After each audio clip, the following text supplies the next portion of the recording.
Привет, мои хорошие! Сегодня я поделюсь с вами рецептом самого замечательного торта Наполеон. Это семейный рецепт с выдержкой, вы только вслушайтесь, 40 лет. Он необычайно вкусным, в нем сбалансировано абсолютно все. Лучше этого десерта, тортика, я не пробовала никакой другой. Так что не будем терять времени и приступим. В первую очередь нам потребуется сливочное масло. Его мы предварительно заморозим и достаем именно из морозилки, потому что так с ним будет намного проще работать. Натираем наше масло на крупной терке. Вы также можете воспользоваться и ножом, порубив его в мелкую-мелкую крошку. Выбирайте вариант, приемлемый именно для вас, но мне нравится работать с теркой. Масло получается более воздушное и рассыпчатое. Вот такая красота у нас получилась. В чашу, где будет происходить замес, просеиваем муку. Я использую пшеничную муку, самую обыкновенную, высшего сорта. Почему я ее просеиваю? Потому что в этом случае тесто получается более воздушное. И теперь мы добавляем слоями. К просеянной муке, к части, добавляем сливочное масло. Дальше опять слой муки, слой масла, слой муки, слой масла. Погрузили чашу на ее законное место, закрываем и начинаем перемешивать. Сначала миксер включаем на маленькую скорость, после чего обороты увеличиваем, чтобы тесто лучше перемешалось. В итоге мы получили муку с маслом до состояния мелкой крошки, переработано, что и нужно. Если у вас отсутствует такой миксер, делайте это руками. Все практически одинаково, просто процесс занимает большее количество времени. Что мы делаем теперь? Берем самый обыкновенный граненый стакан воды, разбиваем сюда одно яйцо, доливаем воды до нашей отметки,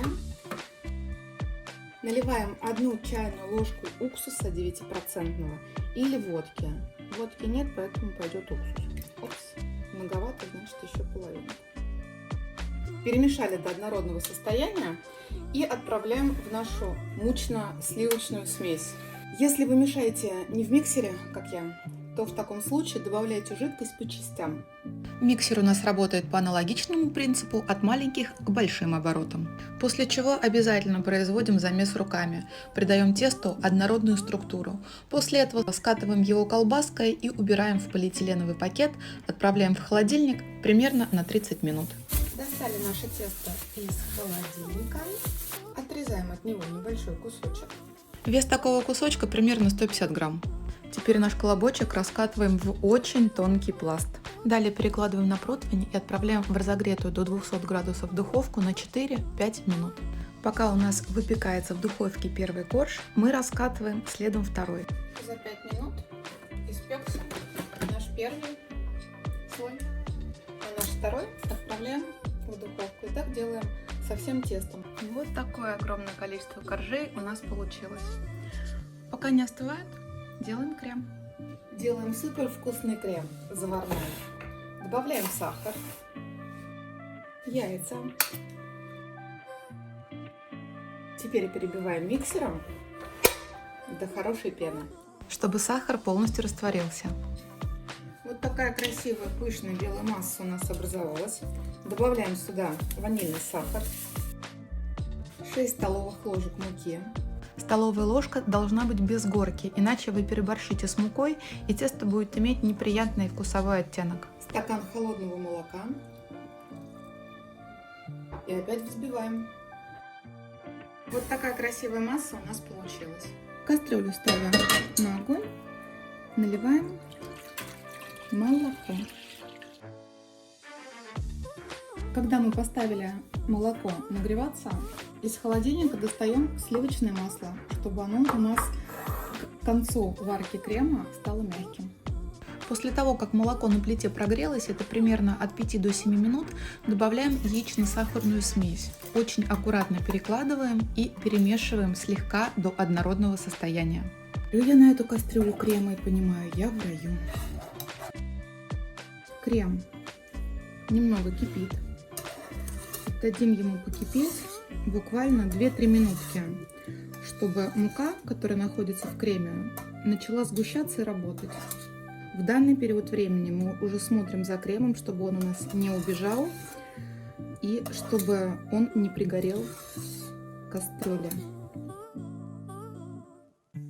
После того, как на поверхности крема появляются уже четкие пузырьки, вы их видите сейчас на экране, буквально он кипит 10 секунд и заканчиваете с ним. Выключаем крем. Теперь к крему мы добавляем подтаявшее сливочное масло, лучше по небольшим кусочкам, и уже перемешиваем до однородного состояния. Если вы хотите крем полегче, можете этого не делать, но со сливочным маслом, конечно же, получается очень вкусно. Поэтому смотрите все по вашему вкусу, по вашему желанию и перемешиваем. Масло должно полностью растаять. Плюс в процессе мешания вы слегка охлаждаете крем. Масло полностью растворилось, крем очень хорошо перемешан. Самое время начать сборку. Кладем лист Наполеона нашего будущего, слегка придавливаем и обильно, не жалея, поливаем кремом. Конечно, этот процесс займет какое-то определенное количество времени, но что самое главное, чтобы крем в вашем случае не был очень холодным, и тогда ваши коржи идеально пропитаются. И так повторяем слой за слоем. И еще одна такая интересная идея. После слоя крема можно добавить в наш тортик ягод или фруктов, и тогда ваш крем будет с небольшой изюминкой, которая нравится именно вам. Мы собрали торт, у нас получилась вот такая красотища, плюс у меня осталось немного коржа, и мы слегка украсим торт сверху, то есть, как видите, порубили, плюс еще так, пожамкали, как говорится, и вот так вот сверху украшаем. Кстати, можно украсить, в принципе, шоколадом, если хотите, потереть его на терочке, это на любителя. А мне будет и так вполне достаточно. Если вы решите все-таки украсить торт шоколадом, то лучше использовать темный или горький. Совет эксперта. Ну вот и все. Наш домашний Наполеон стал супер красивый, а завтра он будет супер вкусный. Отправляем в холодильник на 12 часов. Необходимое время выдержки наконец-то прошло. Давайте попробуем, что у нас получилось. Мы получили, посмотрите, супер нежный, мягкий тортик. Поэтому приятного аппетита, готовьте с любовью и будьте здоровы!